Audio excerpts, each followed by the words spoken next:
ಶ್ರೀರಾಮಚಂದ್ರ ಆನಂದ ಪರಿಪೂರ್ಣನಾದವನು, ಆನಂದವನ್ನು ನೀಡುವವನು. ಅದಕ್ಕಾಗಿಯೇ ರಾಮ ಅಂತ ಹೆಸರು.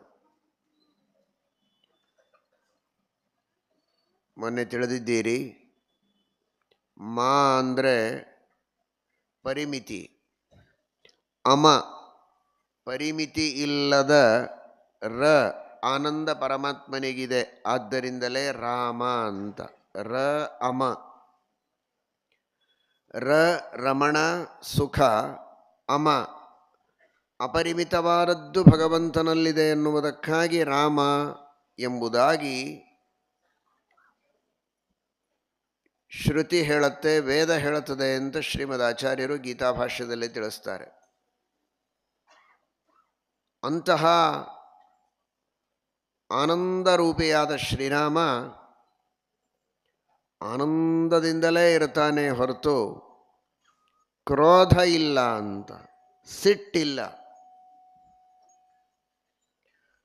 ಜಿತಕ್ರೋಧ, ಕ್ರೋಧವನ್ನು ಗೆದ್ದವನು ಅಂತ ವಾಲ್ಮೀಕಿ ಮಹರ್ಷಿಗಳು ಹೇಳ್ತಾರೆ. ಶ್ರೀರಾಮಚಂದ್ರನ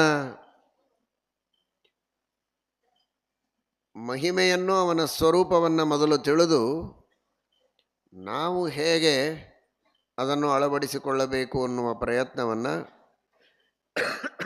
ಮಾಡಬೇಕು, ಅದರ ಉಪಾಯವನ್ನು ತಿಳಿಯಬೇಕು. ಮೊದಲನೆಯದಾಗಿ ಕ್ರೋಧವನ್ನು ಗೆಲ್ಲೋದು ಅಂದ್ರೇನು ಅಂತ. ಕ್ರೋಧನೆ ಮಾಡದೇ ಇರೋದು ಕ್ರೋಧವನ್ನು ಗೆಲ್ಲೋದಾ, ಅಥವಾ ಕ್ರೋಧವನ್ನು ಹತೋಟಿಯಲ್ಲಿ ಇಟ್ಟುಕೊಳ್ಳೋದು ಕ್ರೋಧವನ್ನು ಗೆಲ್ಲೋದಾ? ಕ್ರೋಧವನ್ನೇ ಮಾಡದೇ ಇರೋದು ಅನ್ನೋ ಅರ್ಥದಲ್ಲಿ ಕ್ರೋಧವನ್ನು ಗೆಲ್ಲೋದು ಅನ್ನುವುದನ್ನು ಶಾಸ್ತ್ರದಲ್ಲಿ ಹೇಳಿಲ್ಲ. ಎಲ್ಲಿ ಕ್ರೋಧ ಮಾಡಬಾರದೋ ಅಲ್ಲಿ ಕ್ರೋಧವನ್ನು ಮಾಡಬಾರದು, ಎಲ್ಲಿ ಮಾಡಬೇಕೋ ಅಲ್ಲಿ ಮಾಡಬೇಕು. ಇದೇ ಗೆಲ್ಲೋದು. ಒಬ್ಬ ವ್ಯಕ್ತಿಯನ್ನು ನನ್ನ ವಶದಲ್ಲಿ ಇಟ್ಕೊಂಡಿದ್ದೇನೆ, ಇದರ ಅರ್ಥ ಎಲ್ಲಿ ಬೇಕೋ ಅಲ್ಲಿ ಅವನನ್ನು ಉಪಯೋಗಿಸ್ತೇನೆ, ಏನು ಬೇಕೋ ಆ ಕೆಲಸ ಹೇಳಿ ಮಾಡಿಸ್ತೇನೆ ಅಂತ ತಾನೇ ಅರ್ಥ. ಕೊಲ್ಲೋದು ಬೇರೆ, ಗೆಲ್ಲೋದು ಬೇರೆ. ಕ್ರೋಧವನ್ನು ಕೊಲ್ಲೋದಲ್ಲ, ಕ್ರೋಧವನ್ನು ಗೆಲ್ಲೋದು. ಗೆದ್ದ ಮೇಲೆ ಆ ವ್ಯಕ್ತಿ ನಮ್ಮ ವಶ ಆದರೆ ಅವನು ಆಳ ಮನುಷ್ಯನಾಗಿರ್ತಾನೆ, ಶತ್ರು. ಒಬ್ಬ ರಾಜ ತನ್ನ ಎದುರು ರಾಜನನ್ನು ಸೋಲಿಸಿದರೆ ಅವನಾಗಲಿ ಅವನ ಮಂತ್ರಿಗಳು, ಅವನ ಸೈನ್ಯ ಎಲ್ಲ ಇವನ ವಶಕ್ಕೆ ಬರುತ್ತೆ. ಬದುಕಿರ್ತಾರೆ, ಇವನ ವಶದಲ್ಲಿರ್ತಾರೆ, ಇವನು ಹೇಳಿದ ಹಾಗೆ ಕೇಳಿಕೊಂಡಿರ್ತಾರೆ. ಹಾಗೆ ಕ್ರೋಧವನ್ನು ಕೊಲ್ಲದೆ ಗೆಲ್ಲೋದು ಅಂದರೆ ಆ ಕ್ರೋಧ ಇವನು ಹೇಳಿದ ಹಾಗೆ ಕೇಳಿಕೊಂಡು ಬಿದ್ದಿರಬೇಕು. ಅರ್ಥಾತ್ ಎಲ್ಲಿ ಬೇಕೋ ಅಲ್ಲಿ ಕ್ರೋಧ ಮಾಡಬಹುದು, ಎಲ್ಲಿ ಬೇಡವೋ ಅಲ್ಲಿ ಬಿಡಬೇಕು. ಕ್ರೋಧದ ಕೈಯಲ್ಲಿ ಇವನ ಮನಸ್ಸಿರಬಾರದು, ಇವನ ಕೈಯಲ್ಲಿ ಕ್ರೋಧ ಇರಬೇಕು. ಇವನ ಕೆಲಸಕ್ಕೆ ಎಷ್ಟು ಬೇಕೋ ಅಷ್ಟು ಉಪಯೋಗಿಸ್ಬೋದು. ಆ ರೀತಿ ಕ್ರೋಧವನ್ನು ವಶದಲ್ಲಿಟ್ಟುಕೊಳ್ಳುವುದು ಅನ್ನುವ ಅರ್ಥದಲ್ಲಿ ಜಿತಕ್ರೋಧ ಅಂತ. ಯಾಕೆ ಅಂದರೆ ಮಹಾಭಾರತ ತಾತ್ಪರ್ಯ ನಿರ್ಣಯದಲ್ಲಿ ಹಾಗೂ ಮೂಲ ಮಹಾಭಾರತದಲ್ಲಿ ದ್ರೌಪದಿ ಯುಧಿಷ್ಠಿರನಿಗೆ ಇದರ ಬಗ್ಗೆ ಹೇಳುತ್ತಾಳೆ. ನೈವ ಕ್ಷಮಾ ಕುಜನತಾ ಸುನೃಪಸ್ಯ ಧರ್ಮ ತಾಂ ತ್ವಂ ವೃಥೈವ ಧೃತವಾನಸಿ ಸರ್ವಕಾಲಂ. ಸಜ್ಜನರಲ್ಲಿ ಕ್ಷಮ ಮಾಡಬೇಕಾದದ್ದು ಅತ್ಯಂತ ಯೋಗ್ಯವಾದದ್ದು. ಸಾತ್ವಿಕರು, ಸಜ್ಜನರು ಏನೋ ತಪ್ಪು ಮಾಡ್ತಾರೆ ಕೆಲವೊಮ್ಮೆ, ಆವಾಗ ಕ್ಷಮ ಮಾಡಬಹುದು. ಯಾಕೆ ನಾಳೆ ಮತ್ತೆ ಸುಧಾರಣೆ ಮಾಡಿಕೊಳ್ತಾರೆ, ಅವರಿಂದ ಸಮಾಜಕ್ಕೆ ಬಹಳಷ್ಟು ಒಳ್ಳೆಯದಾಗತ್ತೆ. ಅಂತಹ ಪರೋಪಕಾರಿಗಳಾದ, ನಿರುಪದ್ರವಿಗಳಾದ ಸಜ್ಜನರು ಏನಾದರೂ ಸಣ್ಣ ಪುಟ್ಟ ತಪ್ಪುಗಳನ್ನು ಮಾಡಿದರೆ ಅದಕ್ಕೆ ಅತಿಯಾದ ಕ್ರೋಧವನ್ನು ಮಾಡಿ ಉಗ್ರವಾದ ಶಿಕ್ಷೆಯನ್ನು ಕೊಡದೆ ಕ್ಷಮಾ ಮಾಡಿ ಸರಿಯಾದ ಮಾರ್ಗದರ್ಶನವನ್ನು ಮಾಡಿ ಸಣ್ಣ ಪುಟ್ಟ ಶಿಕ್ಷೆಗಳನ್ನು ಕೊಟ್ಟು ದಾರಿಗೆ ತರುವುದು ಒಳ್ಳೆಯದು ಅಂತನ್ನುವ ಸಂದೇಶವನ್ನು ಶಾಸ್ತ್ರ ಹೇಳುತ್ತೆ. ಆದರೆ ದುರ್ಜನರ ವಿಷಯದಲ್ಲಿ ಮಾತ್ರ ಕ್ಷಮಾ ಮಾಡೋದಾದರೆ ಕಾ ಪುರುಷೈರ್ ವಿನಶ್ಯೇತ್. ದ್ರೌಪದಿ ಹೇಳ್ತಾಳೆ, ದುಷ್ಟ ಜನರಿಗೆ, ಸ್ವಾರ್ಥಪರರಾದ ವ್ಯಕ್ತಿಗಳಿಗೆ ಅಂಕುಶ ಇಲ್ಲ ಅಂತಾದರೆ ಇಡೀ ಜಗತ್ತನ್ನೇ ಅವರು ಹಾಳು ಮಾಡಿಬಿಡ್ತಾರೆ. ಹಾಗಾದರೆ ಆ ಎಲ್ಲ ದುರ್ಜನರನ್ನು, ಅಧಾರ್ಮಿಕರನ್ನು, ದುಷ್ಟರನ್ನು, ಇನ್ನೊಬ್ಬರಿಗೆ ಉಪದ್ರವ ಕೊಡುವಂತಹ ಸ್ವಭಾವ ಇರುವಂತಹ ದುರುಳರನ್ನು ನಿಗ್ರಹ ಮಾಡಬೇಕಾದದ್ದು, ಅವರ ಮೇಲೆ ಸಿಟ್ಟು ಮಾಡಿ ಉಗ್ರವಾದ ಕ್ರಮವನ್ನು ತೆಗೆದುಕೊಳ್ಳಬೇಕಾದದ್ದು ರಾಜರ ಕರ್ತವ್ಯ. ಆ ದೃಷ್ಟಿಯಲ್ಲಿ ಕ್ರೋಧವನ್ನು ಅಂಥವರ ಮೇಲೆ ಮಾಡಲೇಬೇಕು ಎಂಬುದಾಗಿ ದ್ರೌಪದಿ ಹೇಳುತ್ತಾಳೆ. ಕ್ಷಮಾ ಅನ್ನುವುದರ ಮಹತ್ವ ಬಹಳ ಇದೆ. ಇಡೀ ಜಗತ್ತೇ ಕ್ಷಮಾಗುಣದಿಂದ ಧೃತವಾಗಿದೆ ಅಂತ ಒಂದು ಪ್ರಸಂಗದಲ್ಲಿ ಶುಕ್ರಾಚಾರ್ಯರು ಈ ಮಾತನ್ನು ದೇವಯಾನಿಗೆ ಹೇಳ್ತಾರೆ, ಬಹಳ ಸಿಟ್ಟು ಮಾಡಬೇಡ ಅಂತ. ಶರ್ಮಿಷ್ಠ, ದೇವಯಾನಿ ಇವರಿಬ್ಬರ ಮಧ್ಯದಲ್ಲಿ ಜಗಳ ಆದಾಗ ದೇವಯಾನಿಗೆ ಶುಕ್ರಾಚಾರ್ಯರು ಕ್ಷಮಾಗುಣದ ಬಗ್ಗೆ ಬಹಳಷ್ಟು ಉಪದೇಶ ಮಾಡುತ್ತಾರೆ. ಆದರೆ ಅದೆಲ್ಲ ಸಜ್ಜನರ ವಿಷಯದಲ್ಲಿ ಮಾತ್ರ. ದುರ್ಜನರ ವಿಷಯದಲ್ಲಿ ಕ್ರೋಧವನ್ನು ಮಾಡಬೇಕಾದದ್ದೇ. ಹಾಗಾದರೆ ಎಲ್ಲಿ ಬೇಕೋ ಅಲ್ಲಿ ಮಾಡಬೇಕು, ಎಲ್ಲಿ ಬೇಡವೋ ಅಲ್ಲಿ ಬಿಡಬೇಕು ಅಂದರೆ ಅಷ್ಟು ಸುಲಭ ಅಲ್ಲ. ಅದು ನಮಗೆ ಹೇಳಿ ಕೇಳಿ ಬರೋದಲ್ಲ. ಅದು ಸಿಟ್ಟು ಹೇಳದೆ ಕೇಳದೆ ಬರುತ್ತೆ. ಹಿಟ್ಟು ಬೇಕು ಅಂದರೆ ಬರ್ಬೋದು, ಬೇಡ ಅಂದರೆ ಬಿಡ್ಬೋದು. ಸಿಟ್ಟು ನಮ್ಮನ್ನು ಕೇಳಿ ಬರೋದಿಲ್ಲ. ಹಾಗಾದರೆ ಅದನ್ನು ವಶದಲ್ಲಿ ಇಟ್ಟುಕೊಂಡು ಎಲ್ಲಿ ಮಾಡಬಾರದೋ ಅಲ್ಲಿ ತಡೆದು, ಎಲ್ಲಿ ಬೇಕೋ ಅಲ್ಲಿ ಮಾತ್ರ ಅದನ್ನು ಪ್ರಯೋಗ ಮಾಡಿ ಯಶಸ್ವಿಯಾಗೋದುಂಟಲ್ಲ, ಇದು ಕ್ರೋಧದ ಜಯ. ಆ ದೃಷ್ಟಿಯಲ್ಲಿ ಜಿತಕ್ರೋಧನಾಗಬೇಕು ಅಂತ. ಶ್ರೀರಾಮಚಂದ್ರ ಕ್ರೋಧವನ್ನು ಮಾಡಿದ್ದಾನೆ, ಕೆಲವೊಮ್ಮೆ ಕ್ರೋಧವನ್ನು ತೋರಿಸಿದ್ದಾನೆ. ಯಾವಾಗ ತನ್ನ ದಾಸ, ತನ್ನ ಭಕ್ತ ವರುಣ ಶ್ರೀರಾಮಚಂದ್ರ ಲಂಕೆಗೆ ಹೋಗಬೇಕು ಅಂತ ಬಂದ, ದಕ್ಷಿಣ ಸಮುದ್ರಕ್ಕೆ ಬಂದ, ದಕ್ಷಿಣ ಸಮುದ್ರದ ತೀರದಲ್ಲಿ ಕುಳಿತಿದ್ದಾನೆ. ದಾರಿ ಬಿಡು, ನಾನು ಲಂಕೆಗೆ ಹೋಗಬೇಕು ಅಂತ ಕೇಳ್ತಾನೆ ಶ್ರೀರಾಮಚಂದ್ರ. ಎಂತಹ ಅದ್ಭುತವಾದ ಆ ಭಗವಂತನ ಲೀಲೆ, ಅವನ ವೈಭವ, ಅವನ ಶಕ್ತಿ ಸಾಮರ್ಥ್ಯ. ಮಧ್ಯದಲ್ಲಿ ದಾರಿ ಮಾಡಿಕೊಡು, ನಾನು ಹೋಗಬೇಕು ಎಲ್ಲ ಸೈನ್ಯವನ್ನು ಕರೆದುಕೊಂಡು ಅಂತ. ಸಮುದ್ರದಲ್ಲಿ ಈ ರೀತಿ ದಾರಿ ಬಿಟ್ಟು ಹೋಗುವುದು ಸಾಧ್ಯವೇ? ಆದರೆ ಭಗವಂತನಿಗೆ ಅಸಾಧ್ಯ ಏನಲ್ಲ. ರಾಮದೇವರ ಪರಮ ಭಕ್ತರಾದಂತಹ ರಾಮದೇವರ ಸ್ಮರಣೆಯನ್ನು ಮಾಡಿ ರಾಮದೇವರ ಅನುಗ್ರಹಕ್ಕೆ ಪಾತ್ರರಾದ ರಘುವರ್ಯ ತೀರ್ಥರು, ರಘುತ್ತಮ ತೀರ್ಥ ಶ್ರೀಪಾದಂಗಳವರ ಗುರುಗಳು, ಮಹಾಪ್ರವಾಹಿನಿ ಭೀಮಾ ಯಸ್ಯ ಮಾರ್ಗ ಮದಾನ್ಮುದ ರಘುವರ್ಯೋ ಮುದಂ ದದ್ಯಾತ್ ಕಾಮಿತಾರ್ಥಪ್ರದಾಯಕ ಅಂತ. ಭಾರೀ ಪ್ರವಾಹ ಇರುವಂತಹ ಭೀಮಾ ನದಿ ಆ ಮಹಾನುಭಾವರಾದ ರಘುವರ್ಯ ತೀರ್ಥ ಶ್ರೀಪಾದಂಗಳವರ ಪ್ರಾರ್ಥನೆಗೆ ಓಗೊಟ್ಟು ಕಳ್ಳರು ಹಿಂದೆ ಬೆನ್ನು ಹತ್ತಿದ್ರೆ ಆ ಭೀಮಾ ನದಿಯನ್ನು ದಾಟಬೇಕು ಅಂದರೆ ಭೀಮಾ ನದಿ ದಾರಿ ಕೊಟ್ಟಿದೆ, ಇವರು ದಾಟಿದ್ದಾರೆ. ಹಿಂದೆ ಬರುವ ಕಳ್ಳರಿಗೆ ಮಾತ್ರ ದಾಟಲಿಕ್ಕಾಗಲಿಲ್ಲ, ಪ್ರವಾಹ ಬಂದು ಅವರಿಗೆ ತಡೆಯಾಗಿದೆ ಎನ್ನುವ ಮಾತನ್ನು ಅವರ ಚರಿತ್ರೆಯಲ್ಲಿ ಕೇಳುತ್ತೇವೆ. ರಾಮಭಕ್ತರಿಗೆ ಈ ಮಹಿಮೆ ಇರುವಾಗ ರಾಮನಿಗೇನು ಅಸಾಧ್ಯ? ಸಮುದ್ರಕ್ಕೆ ದಾರಿ ಬಿಡು ಅಂತ ಕೇಳ್ತಾನೆ. ಆ ಸಂದರ್ಭದಲ್ಲಿ ಶ್ರೀಮದಾಚಾರ್ಯರ ವರ್ಣನೆ ಮಾಡ್ತಾರೆ. ಚುಕ್ರೋಧ ರಕ್ತನಯನಂತ ಮಯುಂಜದಬ್ಧೌ. ಕೆಂಪು ಕಣ್ಣಿನಿಂದ ನೋಡಿದನಂತೆ ಸಮುದ್ರವನ್ನು, ವರುಣನನ್ನು. ಸಕ್ರೋಧ ದೀಪ್ತ ನಯನಂತ ಹತಃಪರಸ್ಯ ಶೋಷಂ ಕ್ಷಣಾದುಪಗತೋ ಧನುಜಾದಿ ಸತ್ವೈ. ಆ ಪರಮಾತ್ಮನ ಕೆಂಗಣ್ಣು ಸಿಟ್ಟಿನಿಂದ ಶ್ರೀರಾಮಚಂದ್ರ ಒಂದು ಬಾರಿ ಸಮುದ್ರದ ಕಡೆಗೆ ನೋಡಿದರೆ ಆ ಪರಮಾತ್ಮನ ಕ್ರೋಧದಿಂದ ಸಹಿತವಾದ ಆ ಕಣ್ಣಿನಿಂದ ಬಂದ ಶಾಖ, ಆ ಕಿಡಿ, ಆ ತಾಪವನ್ನು ತಡೆದುಕೊಳ್ಳಲಿಕ್ಕಾಗದೆ ಸಮುದ್ರವೂ ಒಣಗಿದೆ, ಒಳಗಿರುವ ಪ್ರಾಣಿಗಳೂ ಒಣಗಿ ಹೋಗಿವೆ. ಅಷ್ಟು ಉಗ್ರವಾದ ತನ್ನ ದೃಷ್ಟಿಯಿಂದ ಪರಮಾತ್ಮ ಸಮುದ್ರವನ್ನು ನೋಡಿದ ಎಂಬುದಾಗಿ ಮಹಾಭಾರತ ತಾತ್ಪರ್ಯ ನಿರ್ಣಯದಲ್ಲಿ ಶ್ರೀಮದಾಚಾರ್ಯರು ವರ್ಣನೆ ಮಾಡ್ತಾರೆ. ವಾಲ್ಮೀಕಿ ರಾಮಾಯಣದಲ್ಲಿಯೂ ಇದೆ. ಜಿತಕ್ರೋಧ ಅಂತ ರಾಮಾಯಣ ಹೇಳುತ್ತದೆ, ಕ್ರೋಧ ಇಲ್ಲ ಅಂತ. ಕ್ರೋಧದಿಂದ ಸಮುದ್ರವನ್ನು ನೋಡಿದ, ಸಮುದ್ರವನ್ನೇ ಒಣಗಿಸಲು ಹೊರಟ, ಆಗ ವರುಣ ಓಡಿ ಬಂದು ಶರಣಾಗತನಾದ ಅಂತ ಇದೆ. ಹಾಗಾದರೆ ಕ್ರೋಧ ಮಾಡಿದನ ಬಿಟ್ನ? ಇದೇ ಜಿತಕ್ರೋಧ, ಕ್ರೋಧವನ್ನು ಗೆದ್ದವನು.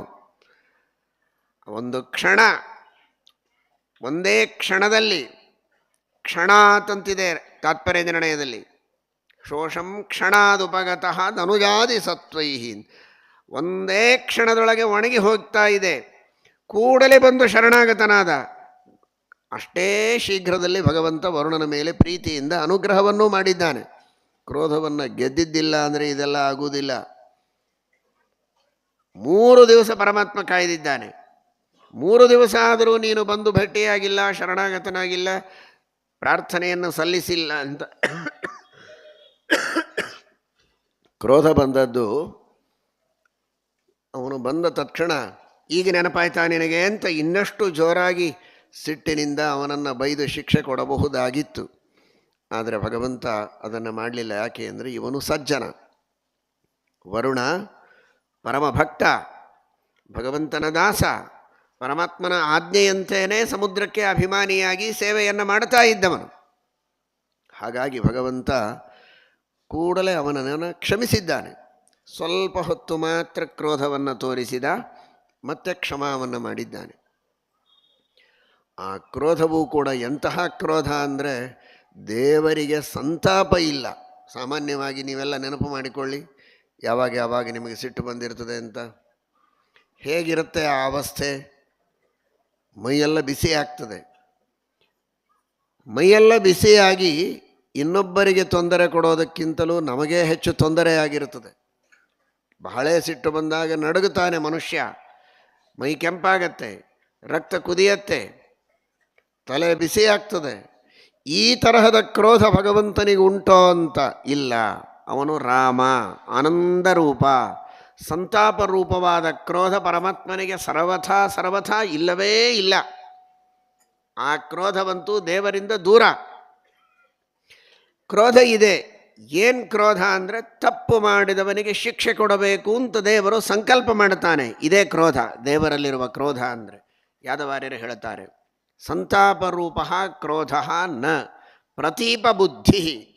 ಅವನು ತಪ್ಪು ಮಾಡಿದ್ದಾನೆ, ತಪ್ಪು ಮಾಡಿದವನಿಗೆ ಶಿಕ್ಷೆ ಕೊಡಬೇಕು ಅಂತ ದೇವರು ಸಂಕಲ್ಪ ಮಾಡ್ತಾನಲ್ಲ, ಅದೇ ದೇವರು ಮಾಡೋ ಸಿಟ್ಟು ಅಂದರೆ, ಬೇರೆ ಏನಲ್ಲ.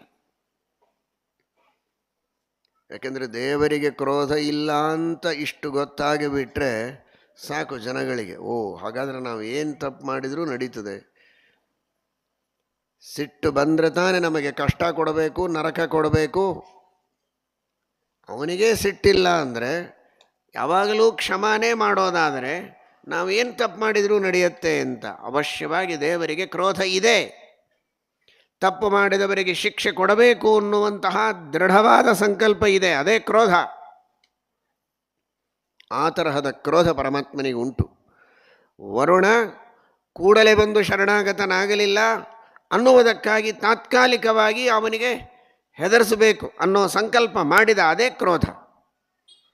ಶರಣಾಗತನಾದ ಕೂಡಲೇ ಅವನನ್ನು ಕ್ಷಮಾ ಮಾಡಿದ್ದಾನೆ. ಅವನು ಮಾಡಿದ ಪ್ರಾರ್ಥನೆ ಇಷ್ಟೇ, ನಾನು ದಾರಿ ಬಿಡಬಹುದು, ನೀನು ಸುಲಭವಾಗಿ ಎಲ್ಲರನ್ನು ಕರೆದುಕೊಂಡು ದಾಟಿ ರಾವಣನನ್ನು ಗೆದ್ದು ಬರಬಹುದು, ಆದರೆ ಮುಂದೆ ಬರುವ ಜನರಿಗೆ ನಿನ್ನ ಕೀರ್ತಿ, ನಿನ್ನ ಶಕ್ತಿ, ನಿನ್ನ ಸಾಮರ್ಥ್ಯ, ಈ ಇತಿಹಾಸ ದಾಖಲಾಗಿ ಉಳಿಯೋದಿಲ್ಲ. ನಾನು ಸರದೆ ಮತ್ತೆ ಸೇರಿಕೊಂಡೆ, ಇಲ್ಲಿ ರಾಮ ಹೋಗಿ ಬಂದ ಅಂತ ಮುಂದಿನವರಿಗೆ ಗೊತ್ತಾಗೋದು ಹೇಗೆ? ನೀನು ಸೇತುವೆಯನ್ನು ಕಟ್ಟಿದರೆ ಅದೇನು ಸಣ್ಣ ಕೆಲಸ ಅಲ್ಲ. ಸಮುದ್ರದಲ್ಲಿ ಸೇತುವೆ ಕಟ್ಟೋದು ಅಂದರೆ ಬಹಳ ದೊಡ್ಡ ಕೆಲಸ. ಅದು ಶಾಶ್ವತವಾಗಿ ನಿನ್ನ ಕೀರ್ತಿಯನ್ನು ಮುಂದಿನವರು ಸ್ಮರಣೆ ಮಾಡೋದಕ್ಕೆ ಅನುಕೂಲವಾಗತ್ತೆ. ಅದಕ್ಕಾಗಿ ನೀನು ಕಾಮಂ ಪ್ರಯಾಹಿ ಜಹಿ ವಿಶ್ರವಸೋವಮೇಹಂ ಬಧ್ನೀಹಿ ಸೇತುಮಿಹತೆ ಯಶಸೋ ವಿತತ್ಯೈ. ಕಾಮಂ ಪ್ರಯಾಹಿ, ಅವಶ್ಯವಾಗಿ ನೀನು ಲಂಕಾಪಟ್ಟಣಕ್ಕೆ ಪ್ರಯಾಣ ಬೆಳೆಸು. ಜಹಿ ವಿಶ್ರವಸೋವಮೇಹಂ, ಆ ವಿಶ್ರವಸ್ಸೆಂಬ ಋಷಿಯ ಮಗ ಅನ್ನೋದಿಲ್ಲ, ಅವನ ಹೊಟ್ಟೆಯಿಂದ ಬಿದ್ದ ಹೊಲಸು ಆ ರಾವಣ ಅಂತ, ಅವಮೇಹ ಅಂತ. ಕಾಮಂ ಪ್ರಯಾಹಿ ಜಹಿ ವಿಶ್ರವಸೋವಮೇಹಂ ತ್ರೈಲೋಕ್ಯ ರಾವಣಮವಾಪ್ನುಹಿ ವೀರ ಪತ್ನೀಂ ಬಧ್ನೀಹಿ ಸೇತುಮಿಹತೆ ಯಶಸೋ ವಿತತ್ಯೈ ಗಾಯಂತಿ ದಿಗ್ವಿಜಯಿನೋ ಯಮುಪೇತ್ಯ ಭೂಪಾಹ. ಮುಂದೆ ಬರುವಂತಹ ರಾಜ ಮಹಾರಾಜರುಗಳೆಲ್ಲ ಈ ನಿನ್ನ ಅದ್ಭುತವಾದ ಸೇತು ಬಂಧನದ ಮಹಿಮೆಯನ್ನು ಕೊಂಡಾಡುತ್ತಾರೆ, ಹೊಗಳುತ್ತಾರೆ. ಇದನ್ನು ದರ್ಶನ ಪಡೆದು ಭಾಗ್ಯವನ್ನು ಅನುಭವಿಸ್ತಾರೆ, ಆನಂದ ಪಡ್ತಾರೆ. ಸೇತುಂ ದೃಷ್ಟ್ವಾ ಸಮುದ್ರಸ್ಯ ಬ್ರಹ್ಮಹತ್ಯಾಂ ವ್ಯಪೋಹತಿ ಅಂತಿದೆ. ನಾನಾ ರೀತಿಯಿಂದ ಬ್ರಹ್ಮಹತ್ಯೆ ಮನುಷ್ಯನಿಂದ ನಡೆಯುತ್ತೆ. ನೇರವಾಗಿ ಈ ಜನ್ಮದಲ್ಲಿಯೋ ಜನ್ಮಾಂತರದಲ್ಲಿಯೋ ಬ್ರಹ್ಮಹತ್ಯೆಯನ್ನೇ ಮಾಡಿರಬಹುದು. ಅಂತಹ ಬ್ರಹ್ಮಹತ್ಯೆಯನ್ನು ಈ ಜನ್ಮದಲ್ಲಿ ಅಂತೂ ಮಾಡಿಲ್ಲ ಅಂತ ಇಟ್ಟುಕೊಂಡಿದ್ದರೂ ಕೂಡ ದೊಡ್ಡವರ ತಿರಸ್ಕಾರ ಮಾಡೋದು, ಅವರ ಆಜ್ಞೆಯ ಉಲ್ಲಂಘನೆ ಮಾಡೋದು, ಅವರ ಮನಸ್ಸಿಗೆ ನೋವಾಗುವಂತೆ ಮಾಡೋದು, ಅವರ ಬಗ್ಗೆ ತಪ್ಪಾಗಿ ಪ್ರಚಾರವನ್ನು ಮಾಡಿ ಅಪಕೀರ್ತಿ ತರುವ ಕೆಲಸ ಮಾಡಿದರೆ ಅದು ಕೊಂದಾಗೇನೆ ಲೆಕ್ಕ. ಸಂಭಾವಿತಸ್ಯ ಚಾಕೀರ್ತಿ ಮರಣಾದತಿರಿಚ್ಯತೆ. ಸಜ್ಜನರ ಬಗ್ಗೆ ಅಪಪ್ರಚಾರವನ್ನು ಮಾಡಿ ಅವರಿಗೆ ಅಪಕೀರ್ತಿ ಬರುವಂತೆ ಮಾಡಿದರೂ ಒಂದು ರೀತಿಯ ಬ್ರಹ್ಮಹತ್ಯೆ. ಅವರ ಆಜ್ಞೆಯ ಉಲ್ಲಂಘನೆ ಮಾಡೋದು ಬ್ರಹ್ಮಹತ್ಯೆ. ನಾನಾ ರೀತಿಯ ಬ್ರಹ್ಮಹತ್ಯೆಗಳನ್ನು ಮೊನ್ನೆ ಕೇಳಿದ್ದೀರಿ. ಅನೇಕ ರೀತಿಯ ಅಪರಾಧಗಳನ್ನು ನಾವು ಮಾಡಿದಾಗ ಅವುಗಳನ್ನೆಲ್ಲ ಬ್ರಹ್ಮಹತ್ಯೆ ಅಂತ. ಇಷ್ಟು ಮಾತ್ರ ಅಲ್ಲದೆ ಎಷ್ಟೆಷ್ಟೋ ಜನ್ಮಗಳಲ್ಲಿ ಏನೇನೋ ಬ್ರಹ್ಮಹತ್ಯಾದಿ ದೋಷಗಳನ್ನು ಮಾಡಿರ್ತಾನೆ ಮನುಷ್ಯ. ಆದರೆ ಶ್ರೀರಾಮಚಂದ್ರ ಮಾಡಿದ ಆ ಸೇತುವೆ, ಅದನ್ನು ದರ್ಶನ ಮಾಡೋದು ಅಂದರೆ ಏನು? ಸುಮ್ಮನೆ ದರ್ಶನ ಮಾಡೋದಲ್ಲ.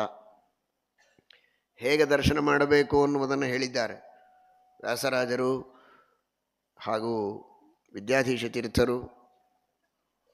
ಅದರ ಬಗ್ಗೆ ತಿಳಿಸಿಕೊಡ್ತಾರೆ.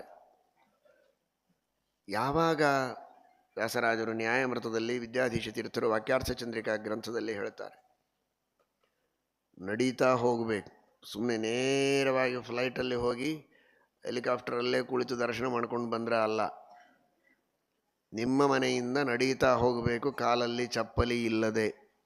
ದೂರದೇಶ ಗಮನ, ಛತ್ರಪಾದುಕಾ ವರ್ಜನ. ಬಿಸಿಲಲ್ಲಿ ಹಾಗೇ ಹೋಗಬೇಕು, ತಲೆಯ ಮೇಲೆ ಛತ್ರಿ ಇರಬಾರದು, ಕಾಲಲ್ಲಿ ಚಪ್ಪಲಿ ಇರಬಾರದು.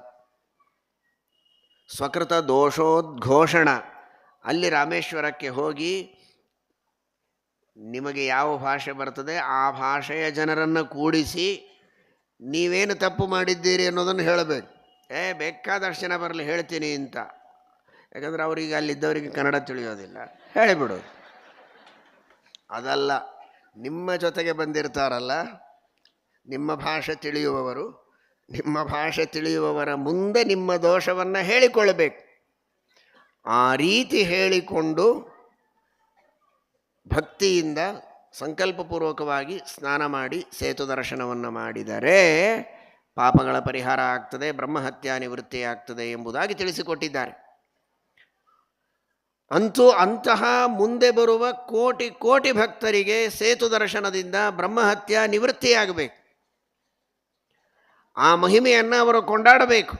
ಗಾಯಂತಿ ದಿಗ್ವಿಜಯಿನೋ ಯಮುಪೇತ್ಯ ಭೂಪಾಹ. ಆ ರೀತಿ ಮುಂಬರುವ ಜನರಿಗೆ ಉದ್ಧಾರ ಆಗಬೇಕು ಅಂದರೆ ನೀನು ಸುಮ್ಮನೆ ದಾಟಿ ಹೋದರೆ ಅದು ನಿನ್ನ ಮಹಿಮೆ ದೊಡ್ಡದು.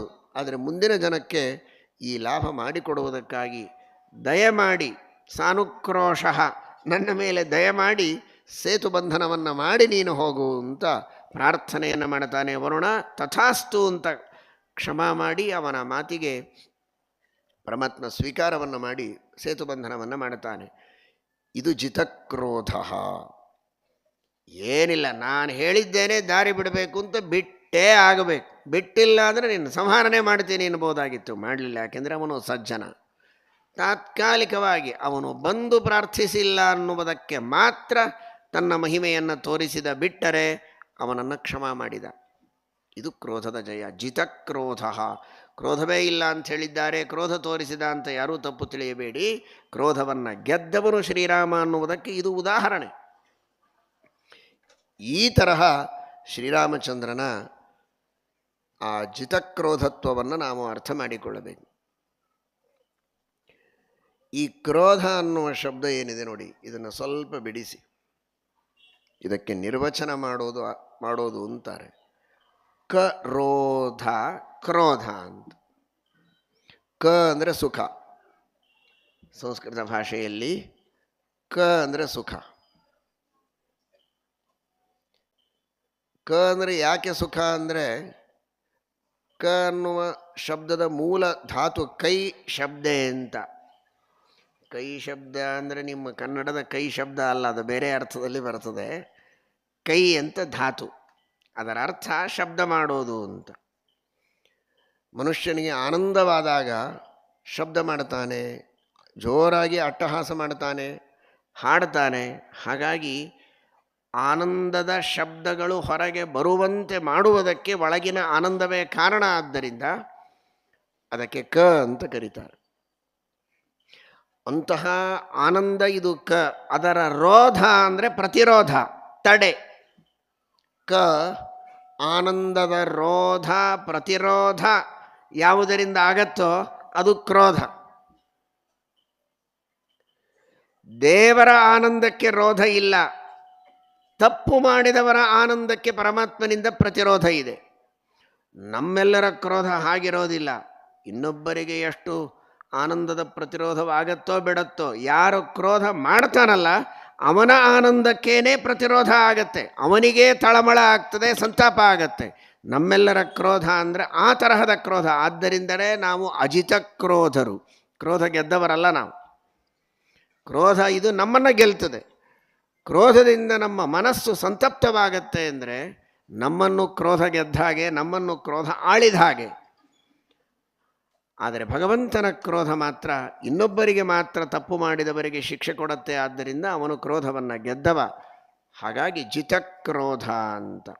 ಈ ದೃಷ್ಟಿಯಲ್ಲಿ ಮನುಷ್ಯ ತಾನು ಕ್ರೋಧವನ್ನು ಗೆಲ್ಲಬೇಕು. ಎಷ್ಟು ಬೇಕೋ ಅಷ್ಟನ್ನೇ, ಯಾವಾಗ ಬೇಕೋ ಆವಾಗ ಮಾತ್ರ.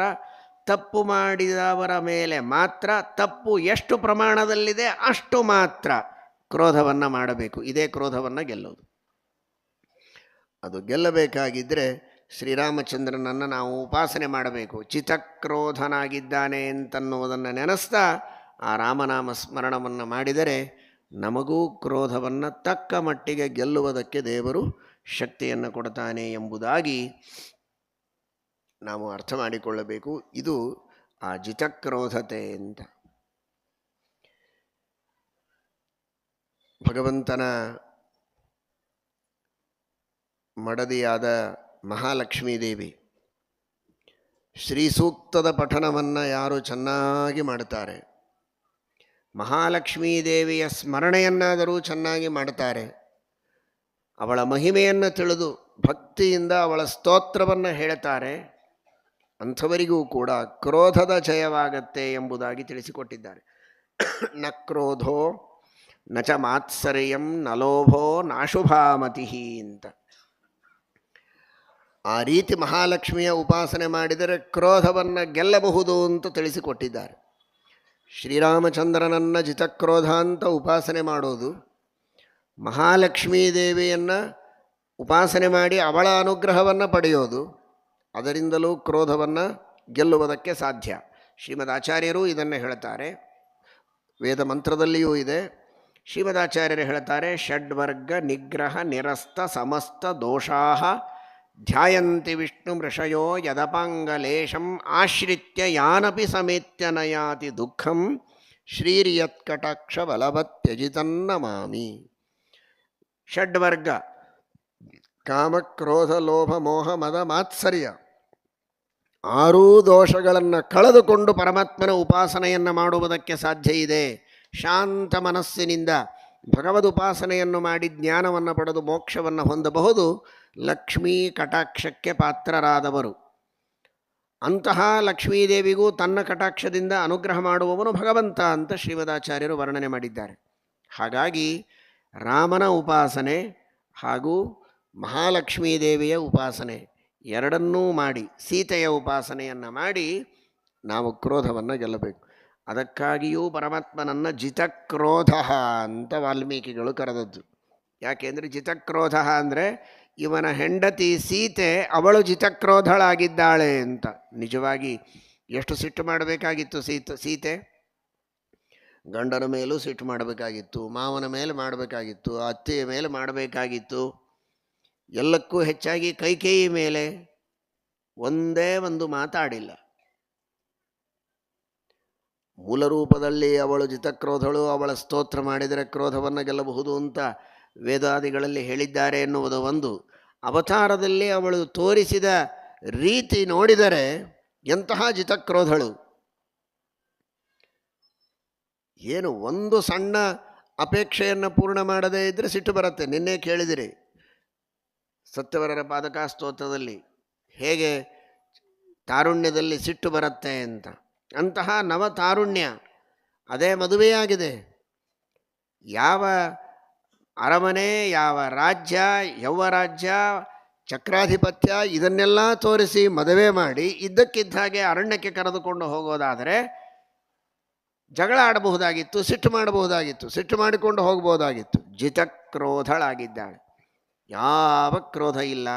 ಅತ್ಯಂತ ಪ್ರೀತಿಯಿಂದ ಭಕ್ತಿಯಿಂದ ಮುಖದ ಮೇಲೆ ಕಣ್ಣಿನ ಮೇಲೆ ರೇಖೆಯೂ ಒಂದು ರಾಮನಿಗೂ ವ್ಯತ್ಯಾಸ ಆಗಿಲ್ಲ, ಸೀತೆಗೂ ವ್ಯತ್ಯಾಸ ಆಗಿಲ್ಲ. ಅದೇ ಆನಂದ, ಅದೇ ಉತ್ಸಾಹ, ಅದೇ ತಾಳ್ಮೆ, ಅದೇ ಸಂಯಮ, ಅದೇ ತರಹದ ಪಾತಿವ್ರತ್ಯ, ಅದೇ ಭಕ್ತಿ, ಅದೇ ನಿಷ್ಠೆ, ಅದೇ ಉತ್ಸಾಹ.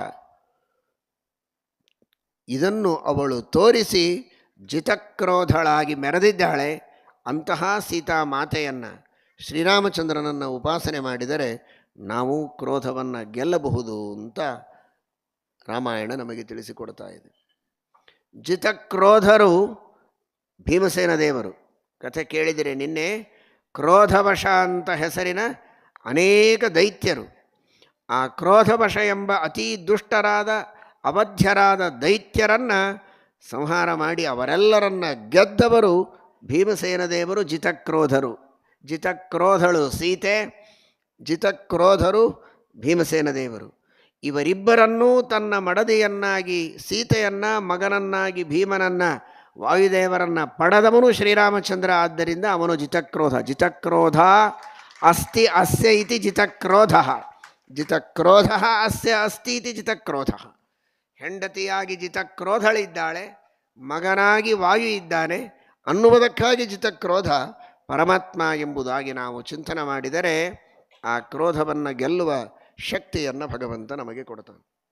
ಇನ್ನು ಕ್ರೋಧದ ದೇವತೆ, ಅದಕ್ಕೆ ಅಭಿಮಾನಿ ದೇವತೆ, ಪರಮಾತ್ಮನ ಕ್ರೋಧದಿಂದಲೇ ಹುಟ್ಟಿದವರು ರುದ್ರದೇವರು. ಯಸ್ಯ ಪ್ರಸಾದಜೋ ಬ್ರಹ್ಮ ರುದ್ರಶ್ಚ ಕ್ರೋಧ ಸಂಭವ ಅಂತ ಮಹಾಭಾರತ ಹೇಳುವಂತಹ ಮಾತು. ಪರಮಾತ್ಮನ ಪ್ರಸಾದದಿಂದ ಬ್ರಹ್ಮದೇವರ ಸೃಷ್ಟಿ, ಪ್ರಸನ್ನತೆಯಿಂದ ಪರಮಾತ್ಮನ ಕ್ರೋಧದಿಂದ ರುದ್ರದೇವರ ಉತ್ಪತ್ತಿ ಅಂತ. ಆ ತರಹದ ಕ್ರೋಧದಿಂದ ಹುಟ್ಟಿದ ರುದ್ರದೇವರು ಅವರು ಕ್ರೋಧರು, ಜಿತಕ್ರೋಧ. ರಾವಣನ ಸಂಹಾರವನ್ನು ಮಾಡುತ್ತಾನೆ ಶ್ರೀರಾಮಚಂದ್ರ. ರಾವಣನ ಸಂಹಾರ ಮಾಡಿದರೆ ನನ್ನ ಪ್ರೀತಿಗಾಗಿ ತಪಸ್ಸು ಮಾಡಿ ನನ್ನಿಂದ ವರ ಪಡೆದವನು ರಾವಣ, ಅಂತಹ ರಾವಣನನ್ನು ನೀನು ಸಂಹಾರ ಮಾಡಿದ್ದು ಏಕೆ ಅಂತ ರುದ್ರದೇವರು ರಾಮದೇವರ ಜೊತೆಗೆ ಯುದ್ಧವನ್ನು ಆಡುವುದಕ್ಕೆ ಬಂದರೆ ಶ್ರೀರಾಮಚಂದ್ರ ರುದ್ರದೇವರನ್ನು ಗೆದ್ದಿದ್ದಾನೆ ಎನ್ನುವುದನ್ನು ರಾಮಾಯಣದ ಕೊನೆಯಲ್ಲಿ ನಾವು ನೋಡುತ್ತೇವೆ. ಹಾಗಾಗಿ ಜಿತಕ್ರೋಧ ಅಂದರೆ ರುದ್ರದೇವರನ್ನು, ಕ್ರೋಧಕ್ಕೆ ಅಭಿಮಾನಿ ದೇವತೆಗಳವರು, ಅವರನ್ನೇ ಗೆದ್ದವ ಶ್ರೀರಾಮಚಂದ್ರ. ಆ ರೀತಿಯಾಗಿ ಭಗವಂತನ ಚಿಂತನವನ್ನು ಮಾಡಿದರೆ ರಾಮನ ಅನುಗ್ರಹ, ಸೀತೆಯ ಅನುಗ್ರಹ, ವಾಯುದೇವರ ಅನುಗ್ರಹ, ಆ ರುದ್ರದೇವರ ಅನುಗ್ರಹವೂ ನಮ್ಮ ಮೇಲೆ ಆದರೆ ಕ್ರೋಧವನ್ನು ನಾವು ಸುಲಭವಾಗಿ ಗೆದ್ದು ಸನ್ಮಾರ್ಗದಲ್ಲಿ ನಡೆಯುವುದಕ್ಕೆ ಸಾಧ್ಯ ಇದೆ ಎನ್ನುವ ದೃಷ್ಟಿಯಲ್ಲಿ ಜಿತಕ್ರೋಧ ಎಂಬುದಾಗಿ ಹೇಳಿದ್ದಾರೆ. ಸರಿ, ಈ ಕ್ರೋಧವನ್ನು ಉಪಾಸನೆಯ ಮೂಲಕ ಗೆಲ್ಲುವುದು ಸರಿ. ಪ್ರಯತ್ನ ಹೇಗೆ ಮಾಡಬಹುದು ಅಂತ, ಕ್ರೋಧವನ್ನು ಗೆಲ್ಲುವುದಕ್ಕೆ ಏನು ಪ್ರಯತ್ನ ಮಾಡಬಹುದು ಅಂತ ಕೃಷ್ಣ ಪರಮಾತ್ಮ ಹೇಳಿದ್ದು ಮೊದಲು, ಕಾಮಯೇಷ ಕ್ರೋಧ ಏಷಃ ರಜೋಗುಣ ಸಮುದ್ಭವ ಮಹಾಶನೋ ಮಹಾಪಾಪ್ಮ ವಿದ್ಯೇನಮಿಹ ವೈರಿಣಂ. ಕ್ರೋಧಕ್ಕೂ ಮೂಲ ಕಾರಣ ಕಾಮ. ನಮ್ಮ ಅಪೇಕ್ಷೆಗಳನ್ನು ಬಹಳಷ್ಟು ನಾವು ಮಾಡಿದಾಗ, ಆ ಅಪೇಕ್ಷೆಗಳು ಈಡೇರದೇ ಇದ್ದಾಗ ಕ್ರೋಧ ಬರುತ್ತೆ. ನಮ್ಮ ಅಪೇಕ್ಷೆಗಳನ್ನೇ ಸ್ವಲ್ಪ ಕಡಿಮೆ ಮಾಡಿಕೊಳ್ಳಬೇಕು. ಕ್ರೋಧವನ್ನು ಗೆಲ್ಲಬೇಕು. ಸಂತಾಪ ಆಗಬಾರದು, BP ಬರಬಾರದು, ಶುಗರ್ ಬರಬಾರದು. ನೆಮ್ಮದಿಯಿಂದ ಮನಸ್ಸಿದ್ರೆ ಇವುಗಳು ಬರೋದಿಲ್ಲ. ಹಾಗಾದರೆ ಏನು ಮಾಡಬೇಕು ಅಂತ, ಅದಕ್ಕೆ ನಮ್ಮ ಕಾಮವನ್ನೇ ಕಡಿಮೆ ಮಾಡಿಕೊಳ್ಳಬೇಕು, ಅಪೇಕ್ಷೆಗಳನ್ನು ಕಡಿಮೆ ಮಾಡಿಕೊಳ್ಳಬೇಕು. ಏನೋ ಒಂದು ಮನಸ್ಸಿನಲ್ಲಿ ಸಂಕಲ್ಪ ಮಾಡಿರ್ತಾನೆ ಹೀಗಾಗಲೇಬೇಕು ಅಂತ, ಅದಾಗದೇ ಇದ್ದರೆ ಕ್ರೋಧ ಆಗ್ತದೆ. ಹೇಳಿ, ನನಗಿಂಥ ಪದಾರ್ಥ ಬೇಕು, ಇಂಥ ತಿಂಡಿ ಇವತ್ತು ಸಾಯಂಕಾಲ ಮಾಡಿಕೊಡಬೇಕು ಅಂತ ಕೇಳಿ, ತಪ್ಪೇನಲ್ಲ. ಆಗಲೇಬೇಕು ಅಂತೂ ಹೇಳಿ, ಎಲ್ಲರೂ ಕೇಳಿಸ್ಕೋಬೇಡಿ, ಹೇಳೋರಷ್ಟೇ ಕೇಳಿಸ್ಕೊಳ್ಳಿ. ಅಕಸ್ಮಾತ್ ಆಗದೇ ಇದ್ರೆ ಬಿಡಲಿ ಅಂತೂ ಒಂದು ಮನಸ್ಸಿನೊಳಗೆ ಬರಲಿ, ಅದನ್ನು ಬಾಯಿಂದ ಅನ್ಬೇಡ್ರಿ, ಆಮೇಲೆ ಉಪವಾಸ ಕೊಡ್ತೀರಿ. ಬಾಯಿಂದ ಅಂತ ತೋರಿಸ್ಬೇಡ್ರಿ, ಮನಸ್ಸಿನೊಳಗೆ ಅದಿರಲಿ ಒಂದು ಕಡೆಗೆ. ಅಕಸ್ಮಾತ್ ಮಾಡಲಿಕ್ಕಾಗಲಿಲ್ಲ, ಇಲ್ಲ ಒಳ್ಳೆ ಚಲೋ ಉಪ್ಪಿಟ್ಟು ಮಾಡಿ ಹಾಕು ಅಂತ ಹೇಳ್ರಿ. ಅಕಸ್ಮಾತ್ ಮಾಡಲಿಲ್ಲ ಅಂದರೆ ಅವಲಕ್ಕಿ ಹಚ್ಕೊಂಡು ತಿಂದ್ರೆ ಆಯಿತು ಅಂತ ಮನಸ್ಸಿನಲ್ಲಿ ಇರಲಿ. ಉಪ್ಪಿಟ್ಟು ಮಾಡದೇ ಇದ್ರೂ ಸಿಟ್ಟು ಬರೋದಿಲ್ಲ ನಮಗೆ, ಆದರೆ ಉಪ್ಪಿಟ್ಟೇ ಆಗಬೇಕು. ಇಲ್ಲ ಅಂದರೆ ನೋಡಿಬಿಡ್ತೇನೆ ಅಂತಿದ್ರೆ ಆ ಉಪ್ಪಿಟ್ಟು ಒಲಿ ಮೇಲೆ ಎಷ್ಟು ಬಿಸಿ ಆಗ್ತದೋ ಬಿಡ್ತದೋ, ನಿಮ್ಮ ತಲೆ ಬಿಸಿ ಆಗ್ತದೆ. ಹಾಗಾದರೆ ಕಾಮ ಏಷ ಕ್ರೋಧ ಏಷ, ಕಾಮವನ್ನು ಕಡಿಮೆ ಮಾಡಿಕೊಂಡ್ರೆ ಕ್ರೋಧ ಕಡಿಮೆಯಾಗತ್ತೆ. ಇದು ಮೊದಲನೇ ಉಪಾಯ. ಎರಡನೇದಾಗಿ, ನಾನು ಸ್ವತಂತ್ರ ಅನ್ನುವುದನ್ನು ಮೊದಲ ತಲೆಯಿಂದ ತೆಗೆದು ಹಾಕಬೇಕು. ದೇವರು ಸ್ವತಂತ್ರ, ನಾನು ಪರತಂತ್ರ. ಈ ಒಂದು ಅನುಸಂಧಾನ ಇದ್ದರೆ ಹರಿಚಿತ್ತ ಸತ್ಯಹರಿಚಿತ್ತ ನರಚಿತ್ತಕ್ಕೆ ಬಂದದ್ದು ಲವಲೇಶ ನಡೆಯದು. ನನ್ನ ಇಚ್ಛೆಗೆ ಬಂದಂತ ನಡೆದರೆ ಅದು ಬಹಳ ದೊಡ್ಡ ಭಾಗ್ಯ ಅಷ್ಟೇ. ನಡೆಯಲೇಬೇಕು ಅನ್ನುವ ಆಗ್ರಹ ಏನಿಲ್ಲ. ಭಗವಂತನ ಇಚ್ಛೆಯಂತೆ ನಡೆಯೋದು, ಎಷ್ಟು ಸಾಧ್ಯವೋ ಅಷ್ಟು ಒಳ್ಳೆಯ ಕೆಲಸವನ್ನು ಮಾಡೋದಕ್ಕೆ, ನಾವು ಆರೋಗ್ಯದಿಂದ ಇರೋದಕ್ಕೆ, ಒಳ್ಳೆಯ ಕೆಲಸ ಮಾಡೋದಕ್ಕೆ ಏನೇನು ಬೇಕೋ ಅದನ್ನು ಮಾಡೋ ಪ್ರಯತ್ನ ಮಾಡೋದು. ಆಗದೇ ಇದ್ದಾಗ ಅದನ್ನು ಸಹನೆ ಮಾಡಿಕೊಳ್ಳುವ ಒಂದು ಮನಸ್ಥಿತಿಯನ್ನು ಮೊದಲಿಗೆ ಸಿದ್ಧ ಮಾಡಿಕೊಂಡಿದ್ದರೆ ಕ್ರೋಧ ಬರೋದಿಲ್ಲ ಅನ್ನುವ ದೃಷ್ಟಿಯಲ್ಲಿ ಇವನು ಆ ಭಗವಂತನ ಸ್ವಾತಂತ್ರ್ಯದ ಚಿಂತನವನ್ನು ಮಾಡಬೇಕು. BP ಹೋಗಬೇಕು, ಅದಕ್ಕೇನು ಮಾಡಬೇಕು? BP ಅನುಸಂಧಾನವನ್ನೇ ಮಾಡಬೇಕು. B ಭಗವಂತನೇ, P ಪರಮ ಸ್ವತಂತ್ರ ಅಂತ ಚಿಂತನೆ ಮಾಡಿದರೆ ನಮ್ಮ BP ಕಡಿಮೆ ಆಗುತ್ತೆ. ನನ್ನ ಇಚ್ಛೆಗೆ ಬಂದ ಹಾಗೆ ಆಗಬೇಕು ಅಂದರೆ ಅದು ರೈಸ್ ಆಗ್ತದೆ. ಭಗವಂತನೇ ಪರಮ ಅಂತ ತಿಳಿದುಕೊಂಡ್ರೆ BP ತಾನಾಗೆ ಪೂರ್ಣ ಡೌನ್ ಆಗೋದಿಲ್ಲ, ಎಷ್ಟು ಬೇಕಷ್ಟು ಇರ್ತದೆ. ಹಾಗಾಗಿ ಈ ದೃಷ್ಟಿಯಲ್ಲಿ ಮನುಷ್ಯ ದೇವರ ಸ್ವಾತಂತ್ರ್ಯದ ಚಿಂತನವನ್ನು ಮಾಡುವ ಮೂಲಕ ತನ್ನ ಅಪೇಕ್ಷೆಗಳನ್ನೇ ಹದವಾಗಿ ಎಷ್ಟು ಅವಶ್ಯಕವೋ ಅಷ್ಟನ್ನೇ ಮಾಡಿ ಅತಿಯಾದ ದುರಾಗ್ರಹವನ್ನು ಇಟ್ಟುಕೊಳ್ಳದೇ ಇರೋ ಮೂಲಕ ಅವುಗಳನ್ನು ಗೆಲ್ಲಬಹುದು. ಕೆಲವು ತಪ್ಪುಗಳನ್ನು ಕೆಲವರು ಮಾಡಿದಾಗ ಸಿಟ್ಟು ಬರ್ತದೆ, ಏನು ಹೀಗೆ ಮಾಡಿಬಿಟ್ನಲ್ಲ ಅಂತ. ಆಗ ಇದೇ ತರಹದ ತಪ್ಪುಗಳನ್ನು ನಾನೂ ಮಾಡಿರಬಹುದಾ ಅನ್ನುವುದನ್ನು ಸ್ವಲ್ಪ ನೆನಪಿಸಿಕೊಳ್ಬೇಕು. ಅದಕ್ಕೊಂಚೂರು ಟೈಮ್ ತಗೊಳ್ಬೇಕು. ಅದಕ್ಕೇನು ಮಾಡಬೇಕು ಅಂದರೆ ಆ ಸಿಟ್ಟನ್ನು ಹತೋಟಿಯಲ್ಲಿ ತರೋದಕ್ಕೆ ಒಂದೆರಡು ಕ್ಷಣ ಸುಮ್ಮನೆ ಇರಬೇಕು. ಸಿಟ್ಟು ಬಂದ ಕ್ಷಣಕ್ಕೆ ಆ್ಯಕ್ಷನ್ ತಗೊಳ್ಬಾರ್ದು. ಸ್ವಲ್ಪ ಹಿಟ್ಟು ಬಂದ ಕೂಡಲೇ ಆ್ಯಕ್ಷನ್ ತೊಗೊಳ್ತೀರೇನು, ಬಾಯಿಗೆ ಹಾಕೋತೀರಿ? ಅದನ್ನು ಚೆಂದಾಗಿ ನೀರು ಹಾಕಿ ಅಥವಾ ಕಲಿಸಿ ಅದನ್ನು ಎಣ್ಣೆ ಹಾಕಿ ಏನೇನೋ ಮಾಡ್ತೀರಿ, ನನಗೇನು ಅಡುಗೆ ಮಾಡಿ ಗೊತ್ತಿಲ್ಲ. ಅದನ್ನು ಅಷ್ಟೆಲ್ಲ ಮಾಡಿ ಆಮೇಲೆ ನಿಧಾನವಾಗಿ ತಾನೇ ಹಿಟ್ಟು ಹೊಟ್ಟಿಗೆ ಹೋಗ್ತದೆ. ಬಂದು ಹಿಟ್ಟು ಹೊಟ್ಟಿಗೆ ಹೋಗ್ಲಿಕ್ಕೆ ಹೆಂಗೆ ಟೈಮ್ ತೊಗೋತೀರಿ, ಬಂದು ಕೂಡಲೇ ಬಾಯಿ ಒಳಗೆ ಹಿಟ್ಟು ಹಾಕೊಳ್ಳೋದಿಲ್ಲ. ಸಿಟ್ಟು ಬಂದರೂ ಹಾಗೆ ಒಮ್ಮೆ ಹಾಕೋಬೇಡ್ರಿ, ಸ್ವಲ್ಪ ಹೊತ್ತು ಕಾಯಿರಿ. ಅಷ್ಟರೊಳಗೆ ಸಿಟ್ಟು ಹೋಗೇ ಬಿಡ್ತದೆ.